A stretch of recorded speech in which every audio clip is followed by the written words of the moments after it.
Hi, welcome back to the Pot Smoker's Bible. My name is Zion. I'm the author of the Pot Smoker's Bible, which contains the prophetic book of Zion, where I get my name, my people get their identity, our nationality, our heritage, and our calling as priests.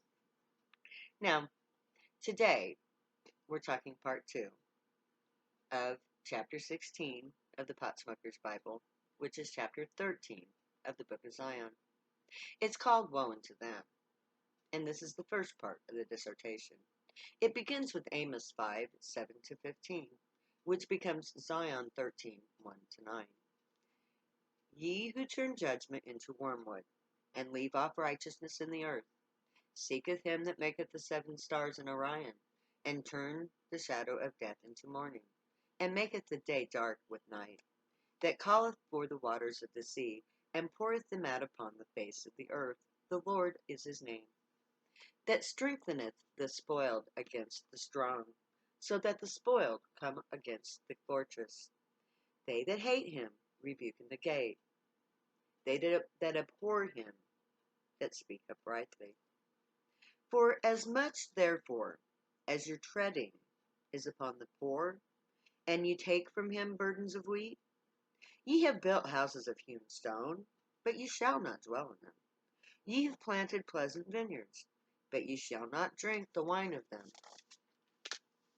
For I know your manifold transgressions, and your mighty sins. They afflict the just, they take a bribe, and they turn aside the poor in the gate from their right. Therefore the prudent shall keep silent in that time, for it is an evil time. Seek good and not evil, that ye may live. And so the Lord of hosts shall be with you as you have spoken. Hate the evil, love the good, and establish judgment in the gate. It may be that the Lord God of hosts will be gracious unto the remnant of Jacob. Amos 5 begins this chapter. He addresses the elite, the governments of the earth, who chose to create unjust laws and suffering. The governments became oppressors and dictators when they created the war on drugs. Everything they say they stand for is a lie. They have total control over the lives of the Zionite people. Judgment is corrupt, like wormwood. When the governments began to oppress, all sense of right was lost.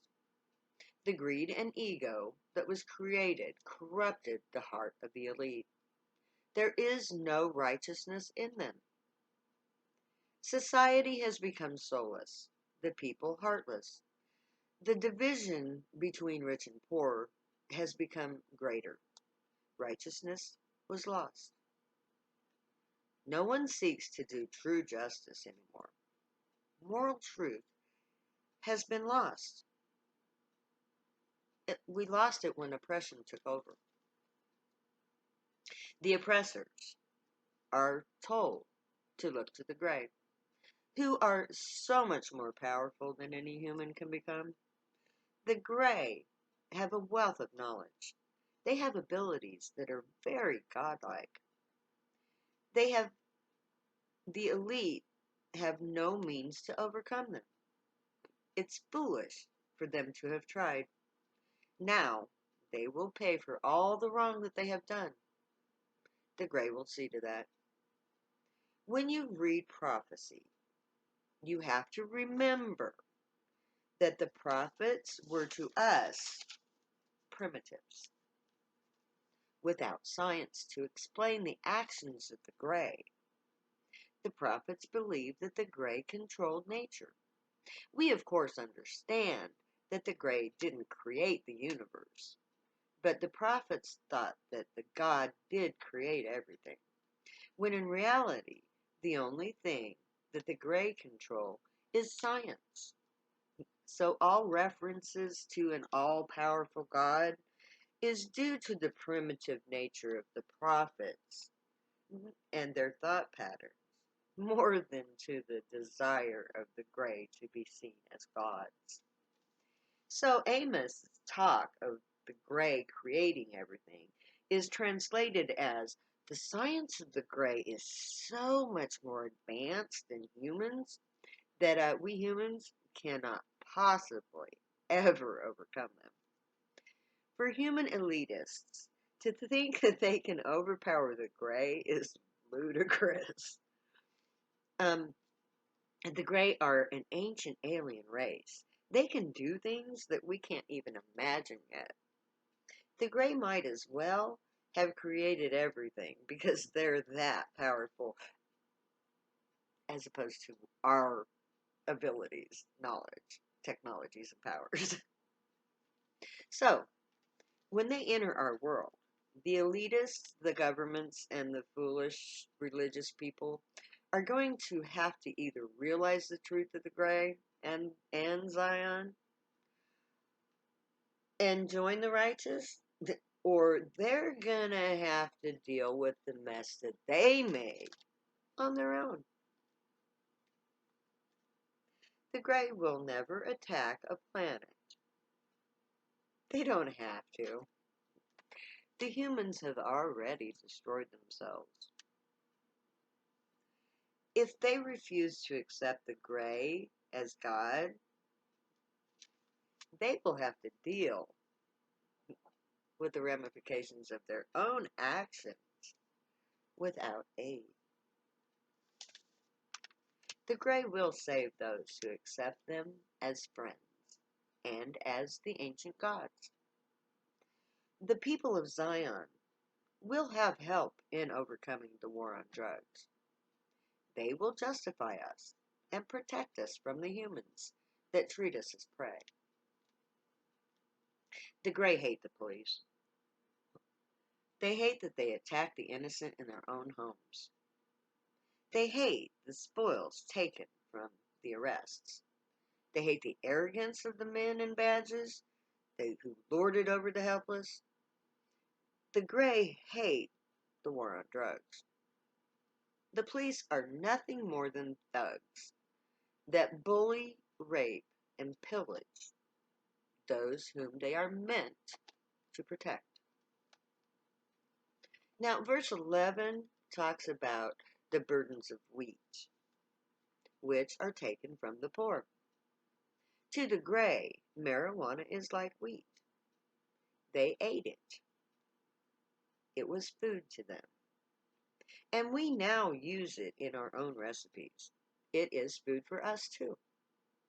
It nourishes the gray side of our humanity. Those who use marijuana are eating it. Smoking pot is just another way to ingest THC, a vital nutrient to the gray autonomy. Bundles of pot plants are our bundles of wheat. But you who persecute my people with will pay for every theft, every child that you have taken from us, every cell that you have filled with prisoners. You will pay, and all of the deaths that you will cause will be accounted to you. You may have built a world full of fancy houses and expensive wines, but you won't live to enjoy them. They're gone. You have created beautiful things, but they won't last. Your disposable world is just that, disposable. Your wasteful use of resources has doomed you. Enjoy the society while you can, or what's left of it, because your time is pretty much over. Karma has your number. All the wicked things that you have done are coming back to destroy you. You have waged an unjust war against an innocent people. You have invaded their homes, taken their possessions, stolen their children, and you will be accountable for your actions. We are told to seek the good and to reject the evil. This is for everyone.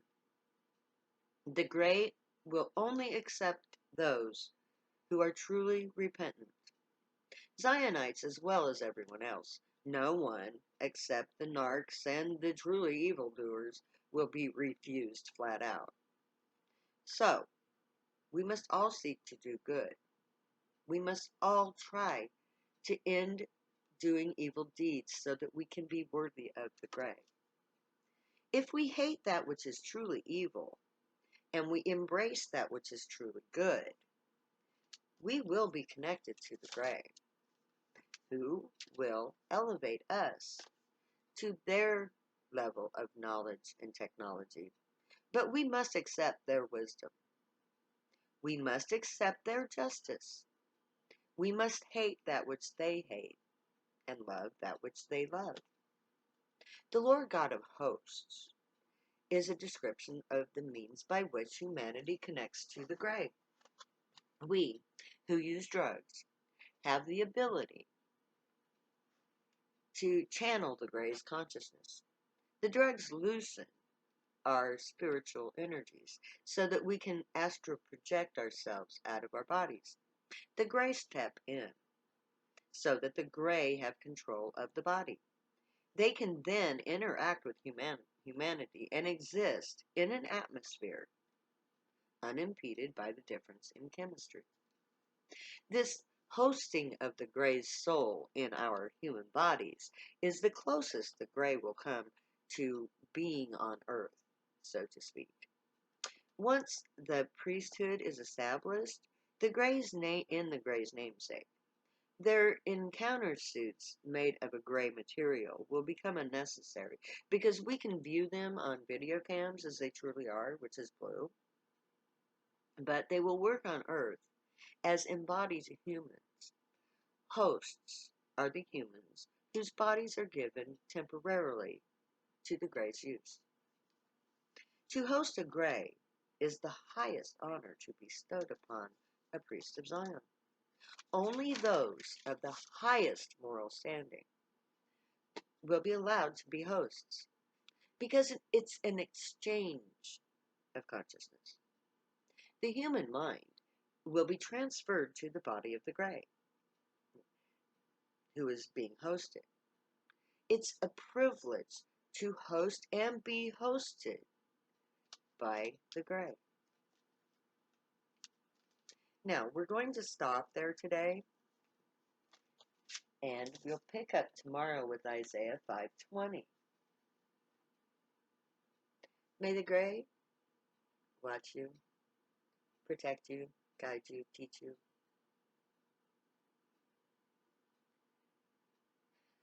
May your thoughts, words, and deeds be true, good, and light. May you stay happy and high, always. Remember that I and the gray love you.